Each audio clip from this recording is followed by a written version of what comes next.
불운한 일이란 거의 언제나 다른 불운과 함께 닥치기 때문에 크레타에서는 한 가지 불운만 닥친다면 마다하지 않겠다는 속담이 있다.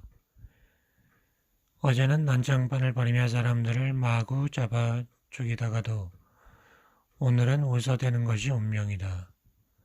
포도밭 주인들이 포도원을 둘러보았다. 포도는 망쳐져 지늘게 파묻혔다.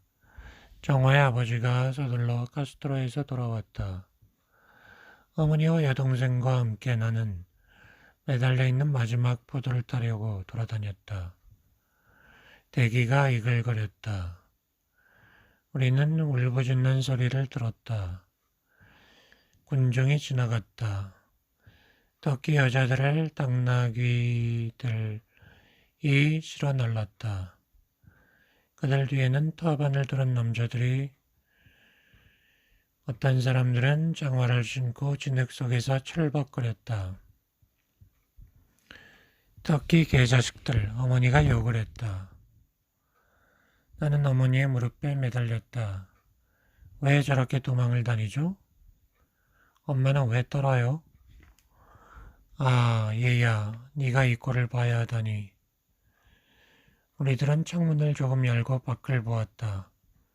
군중이 멀어지더니 올리브숲 너머로 사라졌다. 아버지는 베개 밑에서 권총을 꺼냈다. 그는 총을 살펴보았다. 권총을 호주머니에 쑤셔놓고 그는 우리들 뒤를 따라왔다. 요새원 성문을 통과할 때 해가 지고 있었다. 사람들은 서둘러 뛰어다녔다. 우리 이웃에 사는 터키인 화또매는 우리를 아는 체 하지 않았다. 아버지는 창문 옆 구석 소파에 자리에 앉았다. 어머니는 그가 무슨 짓을 하리라는 것을 알았다. 아버지는 말했다. 아무도 집 밖으로 나가면 안 된다. 너 무섭냐? 아니요. 만일 터키인들이 문을 부수고 들어오면 어떡할 거니? 널 죽이면 어떡하지? 나는 소름이 끼쳤다. 나는 그래요. 난 무서워요. 하고 소리를 지르고 싶었지만 아버지의 눈길이 부끄럽게 느껴졌다. 나는 가슴이 부풀어 올랐다. 그들이 죽인다고 해도 난 겁을 내지 않겠어요. 할아버지 임종을 보려고 마을로 찾아갔던 지난 여름에 나는 어느 삼촌과 같이 잤다. 갑자기 무슨 물건들이 부지직 소리가 들려왔다. 저게 무슨 소리예요? 도시에서만 자란 녀석은 알 수 없구나. 저 소리를 처음 듣냐? 수박이 커지는 소리야. 메갈가스트로에는 성문이 넷이었다. 터키인들은 날마다 애증연하게 성문을 닫았다가 아침에 열었다. 기독교인들은 도관에 든 쥐 신세였다. 내가 학살을 처음으로 경험한 것은 그때였다. 며칠 후 처음 내 어린 마음은 바다와 열매가 풍성한 넝쿨과 어머니의 미소라는 아름다운 가면 뒤에 숨은 삶의 진짜 얼굴을 보았다. 그것은 해골이었다. 두려움도 모르고 희망도 모르며 밤낮으로 뜨고 있는 내면의 투명한 세 번째 눈을 뒤에 꽃 피우고 열매 맺게 될 씨앗이 난 모르게 몸속에 뿌려진 것도 이때였다. 어머니와 여동생과 나는 집안에 모여 앉았다. 우리들은 바깥 길거리에서 터키인들이 욕설을 퍼붓고 위협하고 기독교인들을 살해하는 소리를 들었다. 다친 사람들의 아우성과 지진이 일어나듯 대기가 진동하는 소리를 들었다. 장총을 장전하네. 아버지는 문 뒤에 서서 기다렸다. 그는 손잡이가 만 길다란 칼을 숫돌에 갈았다. 터키인들이 들어오면 그들의 손에 당하기 전에 내 손으로 식구들을 죽일 거야. 어머니와 여동생과 나는 동의를 했다. 보이지 않는 것이 눈에 보일 수도 있었다면 그 시간에 나는 내 영혼이 성숙하는 과정을 보았으리라. 밤이 지나고 아침이 되었다. 죽음은 사라졌다. 문을 열고 머리를 내밀었다. 이웃의 아낙네들이 창문을 열었다. 그때 덕기인 깨빵 장수가 나타났다. 얼마나 반가운가. 모든 것이 새로 난 듯 싶었다. 악살은 지나갔어요, 어머니? 조용히 해라, 조용히 해. 그 말을 입에 올리지 마. 그 소리를 들으면 부르는 줄 알고 다시 올지도 몰라. 지금 학살이라는 단어를 쓰면서 나는 머리가 쥐pet해지는데 어렸을 적에 그 말이 두 글자를 한데 모은 것이 아니라 입에 깔을 문 무시무시한 얼굴과 온 동네에서 비명을 지르는 여자들과 문 뒤에 꿇어앉아 장총을 장전하는 남자들을 뜻했기 때문이다.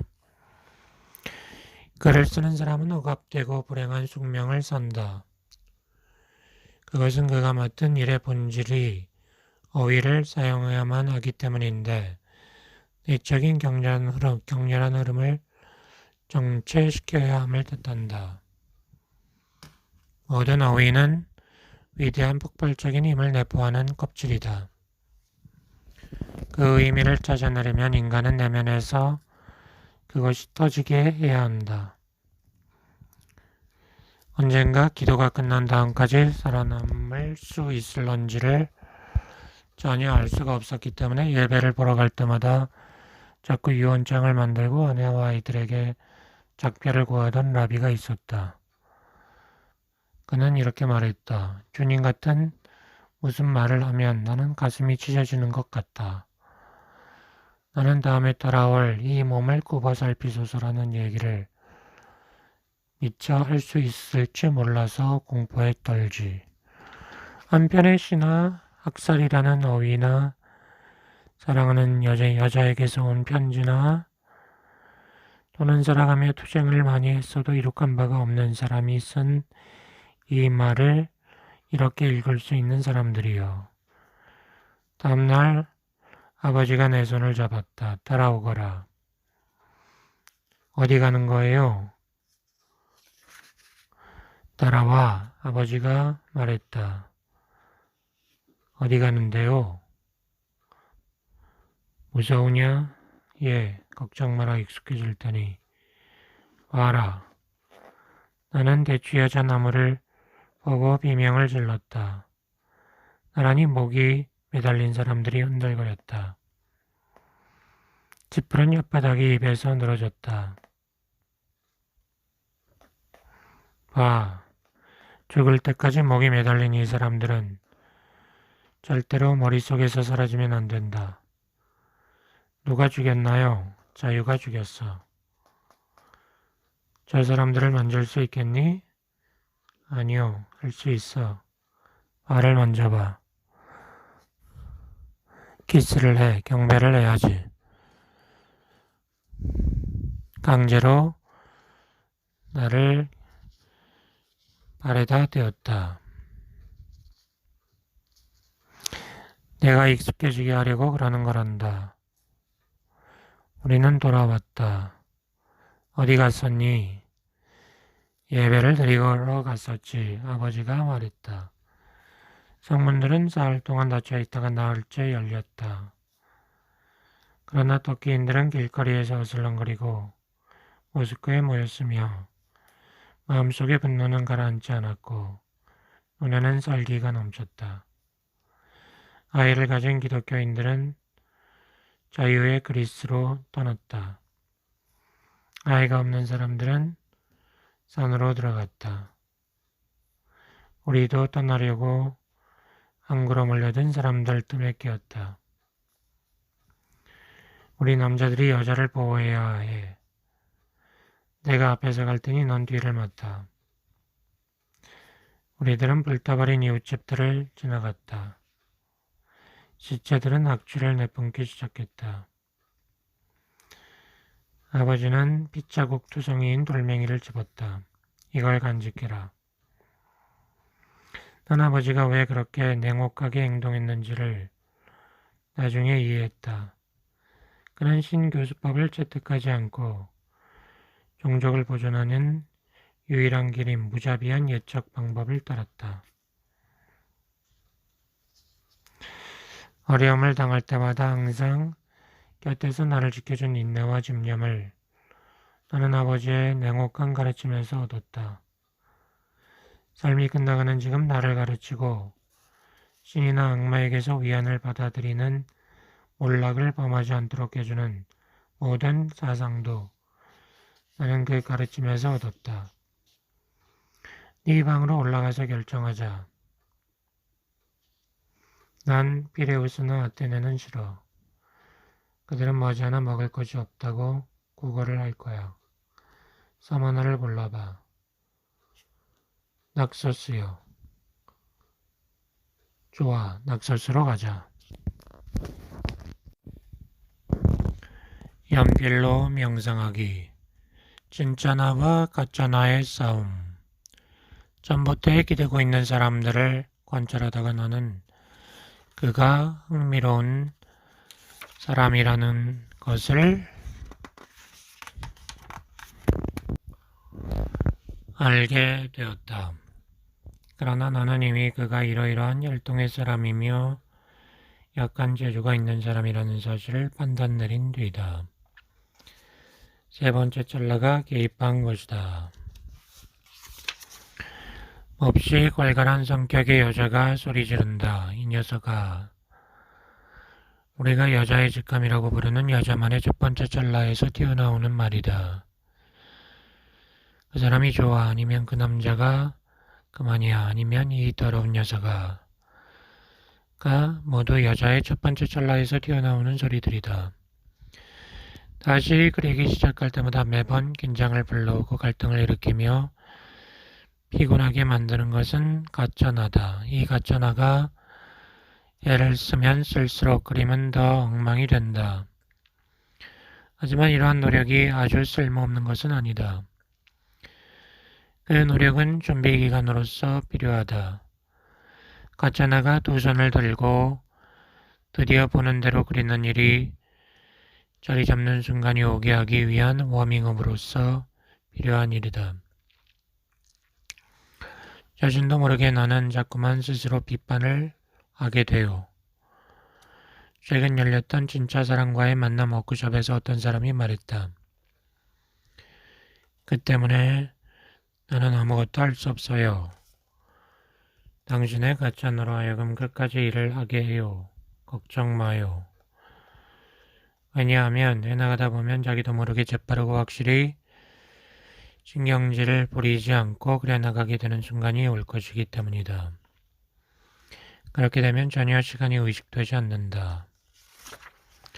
워크숍에 참석한 사람들이 그런 순간을 체험하는 것을 볼 때 나는 기쁘다. 연필로 명상하기를 통해 변화한 사람들.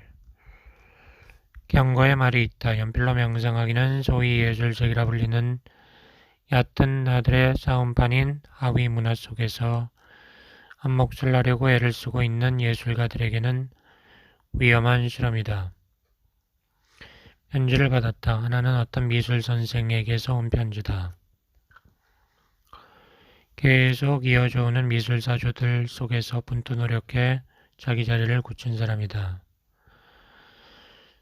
내 워크숍에 참석한 그를 보았을 때 그는 애처로울 만큼 혼란에 빠졌다. 그런데 며칠 후 근처 도시에서 이은 워크숍에 다시 나타났다. 두 번째 참여석하고 나서도 그는 중단하지 않고 계속 그려나갔다. 그래야 그가 자신이 머리로만 그려온 천박한 그림장이었다는 것을 깨달았다. 지금 그는 인쇄공으로 근근히 생계를 꾸려나가고 있다. 하지만 그림은 점점 기막힌 그림이 되어가고 있다. 다른 편지 한 통은 젊은 여성에게서였다. 그는 자연과학 잡지에 삽입하였다. 최근에 자연을 그리는 방법에 대한 책을 써달라고 청탁을 받기도 했다. 그러나 연필로 명상하기를 체험한 다음 그는 책을 포기했다. 내 눈이 보는 대로 그려나가고 사람들이 내 스타일에 대해 어떻게 생각하든 상관 안 한다면 나는 도저히 그 책의 내용을 사람들이 기대하는 바대로는 써나갈 수 없을 거예요. 당신 충고를 받아들인다면 나는 그 책을 새롭게 뒤엎을 수밖에 없어요. 자연을 어떻게 그리는가에 대한 책이 아니라 어떻게 보는가에 대한 책으로 말이죠. 연필로 명상하기는 예술이라는 짓거리들이 내세우는 많은 이론들을 뒤엎는 일이다.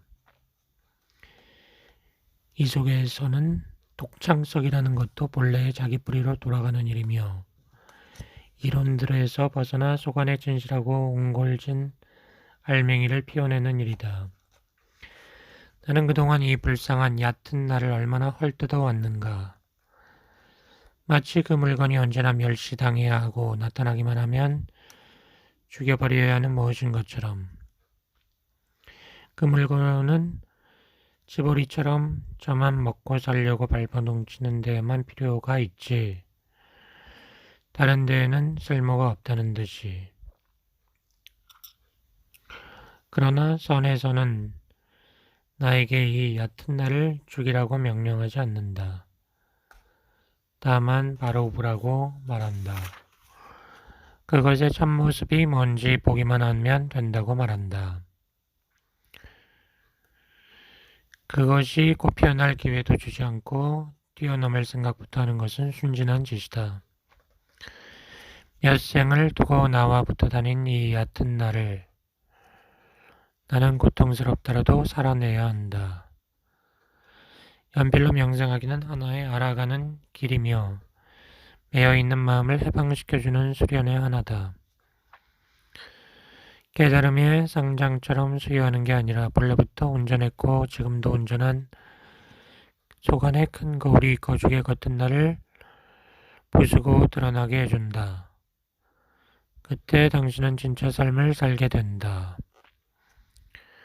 보는 대로 그리는 일이 하나의 알아가는 길이라는 말은 그것이 자신이 누구인가를 알아가는 길이라는 게 아니라 본래의 자신으로 되돌아가는 길이라는 뜻이다. 나는 어렸을 때 알았던 것들을 이제 다시 발견했습니다. 이렇게 말하는 사람도 있다. 나는 지금까지 피곤과 절망 속에서 살아왔습니다. 내가 아무런 가치도 없는 인간인 것 같았습니다. 그러나 이제 나 자신을 신뢰합니다. 내 눈이 못 보는 것이 나를 통해 흘러가는 것을 지켜볼 수 있게 되었습니다.